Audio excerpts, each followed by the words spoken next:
जय गुरु निगम ठाकुर उपदेश बाणी। प्रकृत ज्ञानी होउछन्ति प्रकृत भक्त। जगतर जे सृष्टिकर्ता से परम ज्ञानी। तेणु आनंद मनरे से जगतर सेवारे लगी रही। आमे साधारणतः भाव ज्ञानी मनुष्य किए? जे अनेक शास्त्र पढ़ी सी होउछन्ति प्रकृत ज्ञानी। जे अनेक कथा जानी सी होउछन्ति प्रकृत ज्ञानी। जे अन्य मानक ज्ञान दे पारंती से होउछन्ति प्रकृत ज्ञानी। किंतु ठाकुर आमको ज्ञानर एक भिन्न परिचय देइछन्ति। प्रकृत ज्ञान सेतबेले आसे जेतेबेले मनुष्य निज भितर ईश्वर को ही अनुभव करे। जे मनुष्य बुझी जाए जे यही समग्र जगत ईश्वर को सृष्टि, से अन्य को निज ठारू अलग भावी पारे नहीं।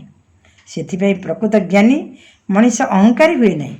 से निज ज्ञान को देखा नुहे, सेवा करने व्यवहार करे।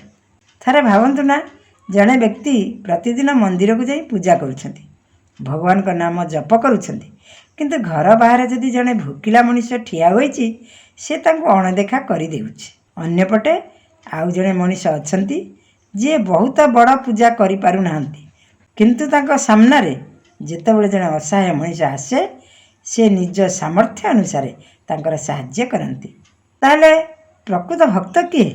सृष्टिकर्ता परम ज्ञानी से समस्त मंगल पाई निरंतर कार्य करती। तेणु जदि आम भगवान को भल पाउछु तेबे तांको सृष्टि को मध्य भल पाइबा शिखिबा दरकार। काहार दुखे तांको पाखरे ठिया हेबा, काहार असुविधार साहाय्य करिबा, काहार मन भांगी दुई पद भल कथा कहवा, एपरिकी जने मनुष्य को भल पाइबा मध्य एक प्रकार ईश्वर सेवा। भक्ति केवल मंदिर भितर सीमित नुहे। भक्ति आमर आचरण देखा दिबा दरकार, आमर कथारे कामरे मध्य एवं अन्य मानक प्रति आमर व्यवहार मध्य भक्ति प्रकाश पाइबा दरकार। तेणु आज आम निजको गोटे प्रश्न पचारिबा, मोर ज्ञान मते अहंकारी करुछि ना नम्र करुछि? मोर भक्ति केवल प्रार्थनार अछि ना अन्यर सेवार मध्य अछि? जदि आम हृदय प्रकृत ज्ञान जागृत हेब तेबे आमे बुझिबा अन्यर सेवा ही ईश्वरଙ୍କ सेवा। आउ जेतेबेले सेवा करिबा समय आम मनरे कौनसी अहंकार रहिब नाही, प्रतिदानर आशा मध्य रहिब नाही। कारण प्रकृत ज्ञान आमको भक्ति शिखाए, प्रकृत भक्ति आमको सेवा शिखाए, आ प्रकृत सेवा आमको ईश्वरଙ୍କ निकटतर करे। जय गुरु जय गुरु।